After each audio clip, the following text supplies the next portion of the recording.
Level design can be one of the most underutilized and underappreciated parts of game development, but the greatest levels and worlds will leave a lasting impact on you in how they lay themselves out and tell a story. One series that uses level design not only as a gameplay aspect but as a storytelling element is the Dark Souls and Bloodborne series. Every level and area has a specific way that you're supposed to move through it and interact with it. It tells you a story and lore about the world that you're engaging with and the characters that you meet. I believe these games use two specific mangas in their level development and inspiration, and we're going to take inspiration from the same two manga. This is Beef, and I'm creating a game called You Will Not Survive, a dark fantasy action roguelike. The first of which is Blaine. If you read Blaine, the world that it takes place in is constructed of narrow, high-wire pathways. Also, combat within Blaine takes place in very close quarters, mostly small rooms or tiny platforms. This creates a sense of anxiety when you're reading. At any point, characters can fall to their deaths.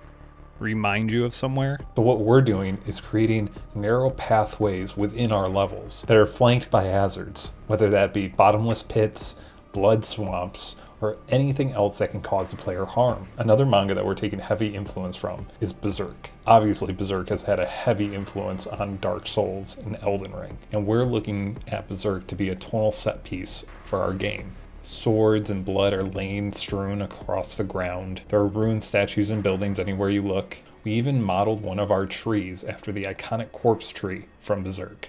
Now going back to Dark Souls and Elden Ring, we're looking at these worlds and how they treat terrain as a hazard, from the swamps that give you status effects to waterways that slow you down. These inspirations will stretch not only to our first level, the Noxium Nightmare, but throughout all of our dungeons that we create for You Will Not Survive.